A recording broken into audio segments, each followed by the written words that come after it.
Welcome to Sunday, everyone. Now, what I want to talk about today is sadhana. We begin this spiritual journey by seeking to liberate the consciousness, to feel that joy from inside, that freedom. That joy is called ananda. To feel that freedom self inside, that Sachit Ananda inside, that eternal blissful consciousness. So we begin sadhana by trying to free that, to allow it to manifest more and more, because it's the light, Sachit Ananda.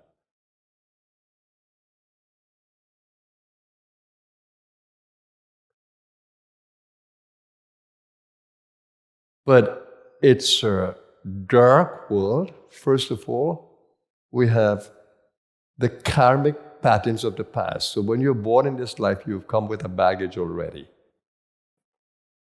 A baggage that determines where you were born. The people who are around you in your play. And also the planetary influences. And also the genetic influences. So all of these are related to your karmic baggage. Do you have a karmic baggage? Do you see patterns within you that you don't like? Do you see things that you can improve inside? Do you see repetitive behavior that are undesirable? Those are patterns of the past. Why are they coming back? So that you can clean them up. So when you see them, don't despise them, don't condemn them. No, that's information. That's valuable information. How can I change these patterns? And that's the beauty of the consciousness. It allows for evolution. It allows for transformation. It allows for change. So it doesn't matter what pattern is in your consciousness, how dark it might be, you can change it. But you need to be conscious of it. And you need to see it not as you, but as a pattern of thinking or feeling or desire. It's not you, it's what you've created along the way through the lifetimes. So we have all come with karmic patterns. We have all come with that web, that chain that imprisons us. So sadhana helps us to disentangle from the karmic web. That requires a lot of consciousness. So you need to see. You need to see all of these patterns in your space. Some of us, we don't see them, we just act them out. And that's why sadhana is important. When you come and sit in this temple, or you're around an energized space, or you're in an energized space, you tend to become a little more aware. The space helps. So space is important in sadhana. Association is important in sadhana because, you know the saying, birds of a feather flock together. Or show me your friends and I'll tell you who you are. We tend to associate with those who are like us. So if we associate with those with dark patterns, how do you expect us to be? When you expose a child to all of this dark behavior without training the child, how do you expect the child to grow up? So you need to look at whom you associate with every day, the company. You need to look at the thoughts that repeat themselves in your behavior and see whether they are full of light, sattva, or they are full of darkness, tamas. And if they're full of darkness, then you want to transform them. So life becomes a journey of self-transformation. This whole incarnation is an opportunity to grow in consciousness, to transform yourself, to change the patterns of the past. And that is why sadhana is important, to change your old patterns, but you need to see them. Because if you don't see them, how can you change them? If you act them out, how can you change them? I see people all the time get caught up, identified in past patterns. What can I do? What can I say? Sometimes you tell them, and they hear you for a little while, and then they go back to the old behavior. So caught. What do? So I try to be the example, that I continuously demonstrate the proper behavior, that at some point, those around me will pick it up.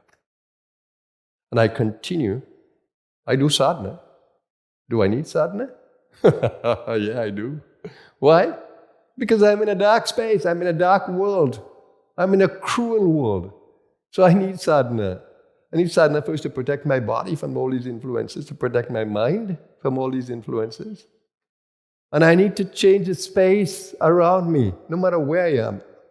I transform the space. Even if I travel and I stay in a hotel for a night, it just takes me a little while and I change the space. And if I stay in the hotel for a few days, the space becomes completely different. Conscious transformation of a space. When I sit on an airplane, I do the same thing. I hold the whole airplane in my consciousness. I transform the whole experience of sitting on the airplane. I look at people as they come in. I sit at a seat up front, and I keep on looking at everybody, and I imprint them in my consciousness. And then I listen to the energies of the whole plane, and then I spread my energies in there, and I connect with all those who have positive energies on the plane. And it's a joy just to create that inner space. I do it. In my workplace, I did that. I worked in a high-speed rolling mill, steel, and I was able to feel that the divine is here. Looking at hot steel moving, and the divine is here. I'm again on a night shift sometimes, and I'm just watching this play and enjoying this play completely, highly industrialized. But I found God there too. Sadhana is what kept me. Sadhana, sadhana, sadhana.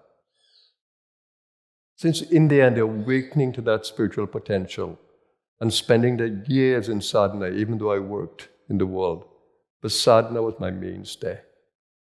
So do I need sadhana? Yeah. I feel the freedom in my mind. I feel the freedom in the consciousness, but I need sadhana. I need to protect this body. I need to protect this mind. I need to protect this space. So I need sadhana on a continuous basis. I don't know if you need it or not, but I certainly need it. So when I see evolved beings and I see enlightened beings doing sadhana, I'm always very happy to see that because they're helping to transform the space. They don't need it for freedom, but they need it for transformation of the space.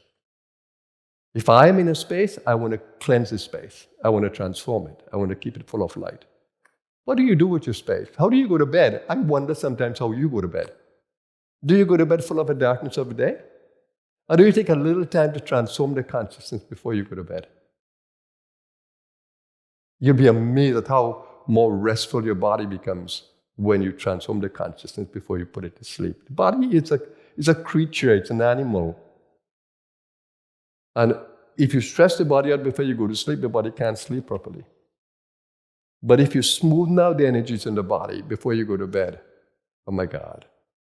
Now I use my smartwatch, right? So I see how much really deep sleep, it gives me all the stages of sleep. And I can see now how I can make my sleep better every night. And it's a joy to see. Depends on what I eat, when I eat. And now I've learned to train myself so that the deep sleep state becomes bigger. And it's a joy to wake up every morning and just check and say, wow. And so I've transformed the sleep pattern simply by, of course, a little bit of the metric and more my behavior. Same thing I do during the day.